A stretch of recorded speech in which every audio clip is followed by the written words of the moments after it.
Hello and thanks for joining me, Sport Pilot James Leon. Another exciting episode of Sport Vibe on DNTWOK will bring you exciting and latest sport happenings across the world of sport, as is our tradition to do so every Tuesday. This week won't be an exception, so I would implore you to please stay tuned because we'll be right back shortly after this break.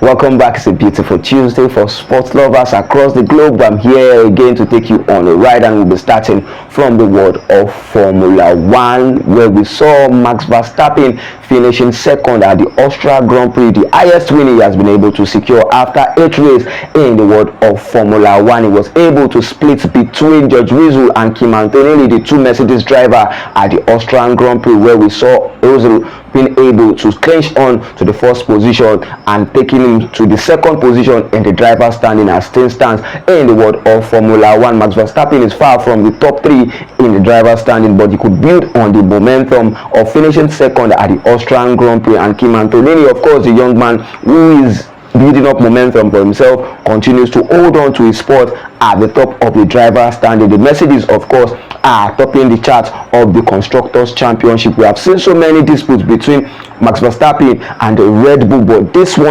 time around is a significant boost for them, and they'll be looking to build upon it in the next race that they'll be having this season in the world of Formula One. How far will they be able to go? Will the Mercedes be able to hold on to their early start after 8 races being run this season in the world of Formula One? We'll keep our fingers crossed and see how far they'll be able to go with that. But quickly, let's talk about football. As we know that the prestigious competition is going on across the world right now. We know that it's been hosted by Mexico, United States of America and Canada, and in that particular competition we have seen African continent representing very well. Out of 10 countries that represented Africa at the World Cup, only Tunisia is missing in the round of 32. It's an interesting one for the African football, showing that they are growing and they could represent up front in the larger field, and where the world is looking at them. They were able to proceed, of course, to the next round of the competition, but that does not mean that they will be able to win it. But you can take nothing away for the African teams that have repped very well, looking at the likes of Morocco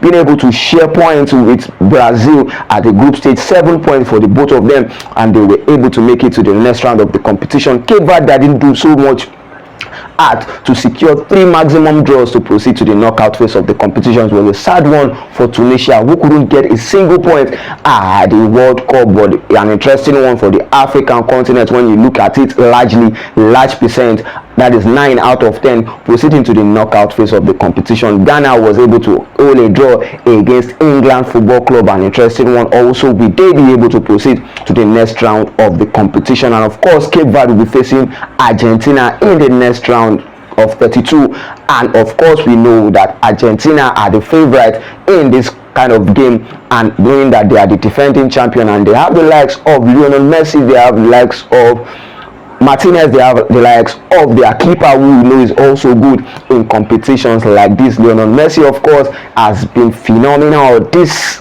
competition, scoring 6 goals in his 3 games played in the group stage. He was able to convert a free kick also in the last group game match. Will anybody be stopping Lionel Messi in the World Cup this year? Also, you know that his team, Argentina, was part of the team that was able to get the maximum 9 points at the group stage, alongside the likes of France and the likes of Mexico, the host country.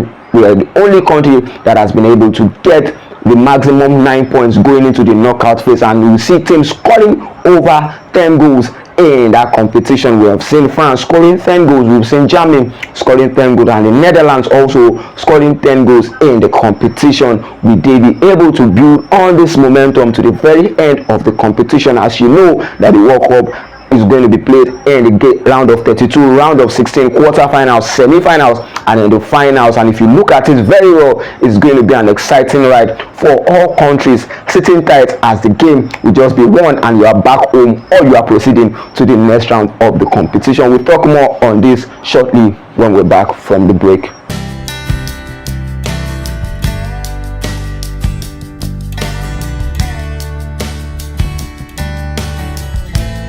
Welcome back, and talking about the knockout phase of the World Cup, an interesting one as it were, as we've seen the phase that Argentina would have to pass through to the finals of the competition. For the Lionel Messi's fans, they will be excited, of course, for Lionel Messi scoring 6 goals in 3 games, but we can't say the same thing for Cristiano Ronaldo and the Portuguese team that seems to be a pretender rather than a contender in this particular competition. You know that with the caliber of player that Portuguese have, they should be finishing at the top of their group, but they finished second again in their group behind Colombia, and this means that they are in the phase of France, they are in the phase of Spain, and possibly they will be playing against Croatia. If they are able to proceed from that round, they will be facing probably Spain in the next round of the competition, which is going to be the round of 16. It's going to be a difficult one for CR7 and his fans to proceed to the finals. I didn't say they won't be able to do that, but it's going to be a difficult one looking at the sport at which they occupy at the knockout phase. They are going to have so much to do, but if you look at that team, there are so many things missing from there.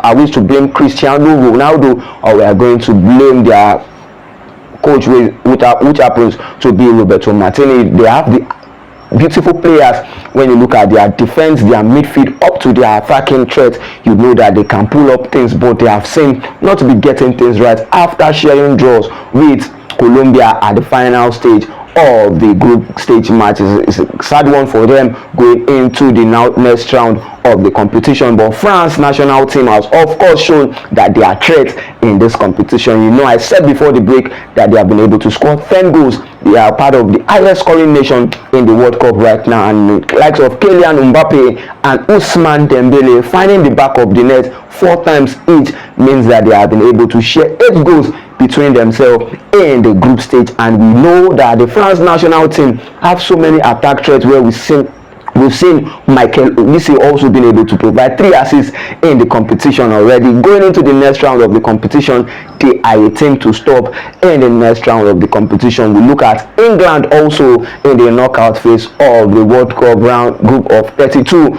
They also show their dominance. We know that they have been having problem playing against a low block team. Of course, they shared points with Ghana. They were unable to find the back of the net in that particular one. Will England be able to forge further in this knockout phase of the World Cup? The World Cup, of course, an interesting one. Lionel Messi scoring 6 goals. We have seen players having 4 goals apiece. We have seen the likes of Ousmane Dembele. We have seen the likes of Jude Bellingham, Ousmane Dembele. We have seen the likes of Mbappe scoring 4 goals already in the competition.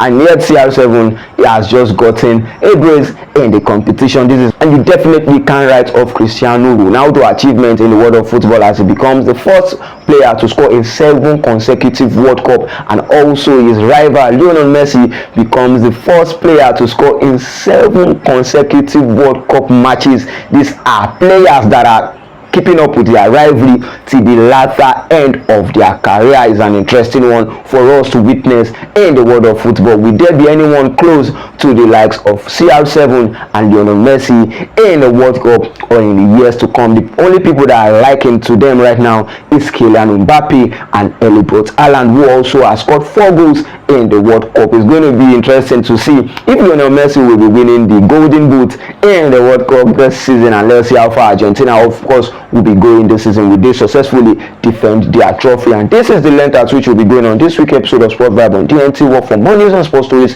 follow us across our various social media handles at Sport Vibe on DNTWOK. Enjoy your week. Remain a law-abiding citizen. Thank you.